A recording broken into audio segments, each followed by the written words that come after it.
Hey everybody, welcome back to Cards with Crystals.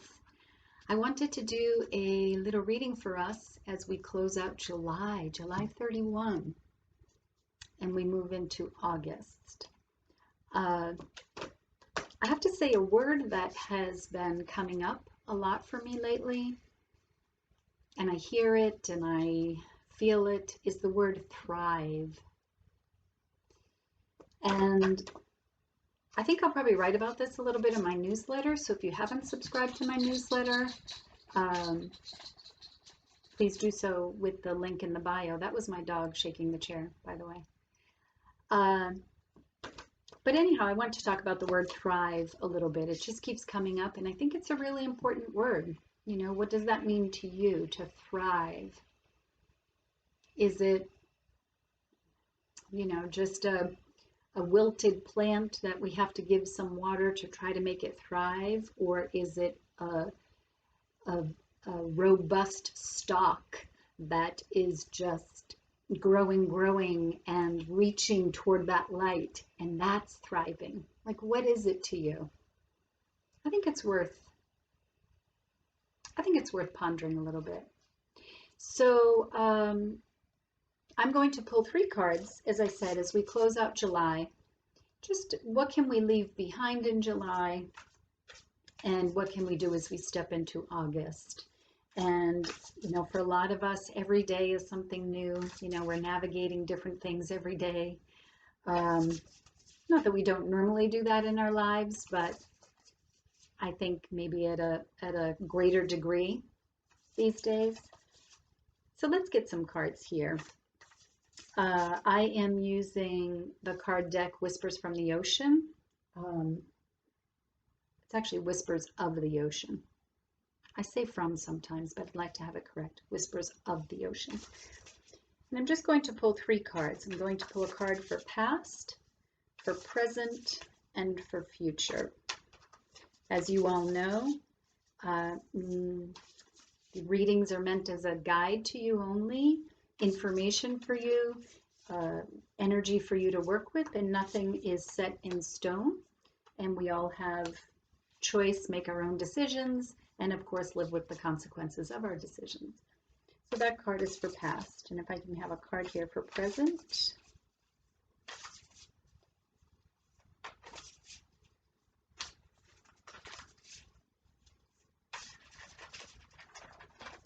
Present. And a card for future. Let's have a card for future as we step into August. And I am a stickler when it comes to prepositions. Whispers from the ocean means something different than whispers of the ocean. Okay, so let's take a look at past. So what is it that we can leave behind as we leave July and step into a new month? As we close things out, what can we do? Disengage from outcomes. Let go so you can open yourself to the highest love that you deserve. Find ways to release worry or any unresolved lack of forgiveness you might be holding on to. So how can we release some of this energy? I think what it's saying as it shows up here is, particularly with the word worry, and lack of forgiveness, I think is this tension that many of us are feeling, this push and this pull and this uncertainty. And so in the past, we were able to maybe move through some of that, disengage from the outcome, put out the what and let the how happen. But maybe most recently, we find ourselves grabbing for those things because we feel like it's the only thing we can control. And by attaching to what we think is the outcome, we think that's the outcome we want. And so we get so focused on that, we are losing out on all the juicy stuff that happens as we are evolving. And so I think this being in the past is to say, let's see if we can regain that skill, that gift to be able to disengage from the outcome, to be able to let go of worry and be able to move into places of forgiveness and take some deep breaths and get back to a really grounded spot for us. So, present, as we are finishing July, moving into August, life is better together. Seek assistance from your community.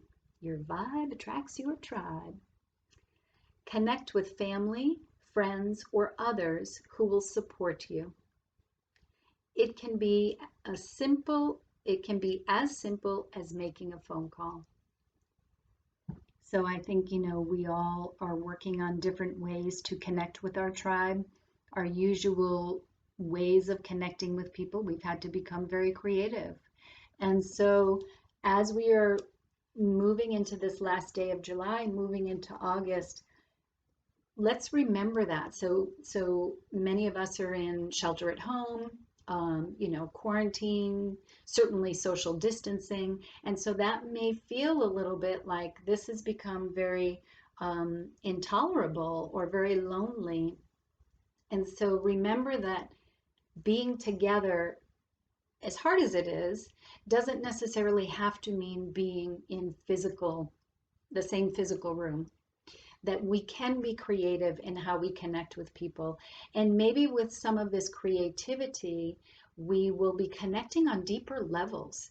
Sometimes if we get together with the same person every Friday, every Monday, every Sunday afternoon, there's a routine that gets established. And so maybe our listening, our feeling, our compassion maybe gets a little bit dulled, right? Because we are doing what we usually do. And so maybe this is the opportunity. Life is better together. Maybe this is the opportunity to connect differently and therefore maybe heighten our ability to be present with all of those people with whom we connect.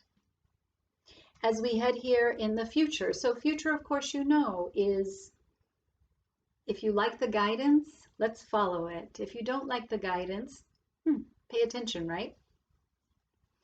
Back on task. Nice. Be sure you are using your time in the best possible manner. You might consider reviewing your goals, your schedule, or a project you are working on. All could use some fine-tuning, right?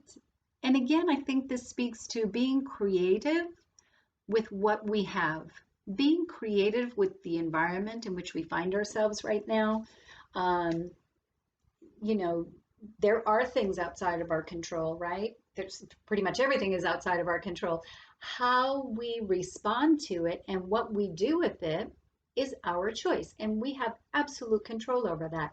So back on task is maybe saying, okay, things got a little bit weird these last several months, right? Haven't been able to see people. I feel like I've become too focused on things that, aren't really my business because it's been a little scary.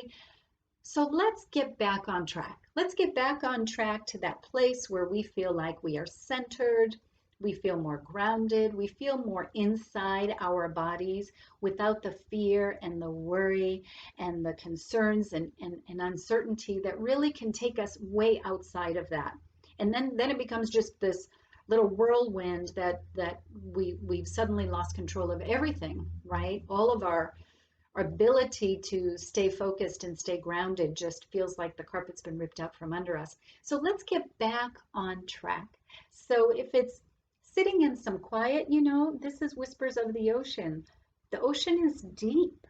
The ocean, we can go, we're on all different levels here. We have whales and dolphins and I'm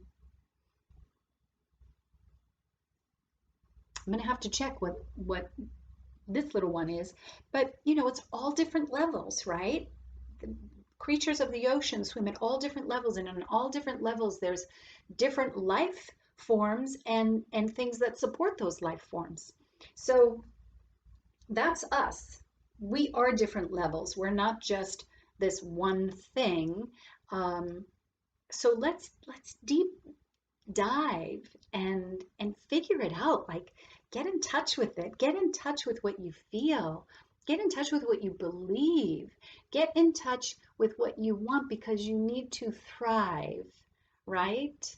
And so getting back on task, life is better together, disengaging from outcomes, thrive.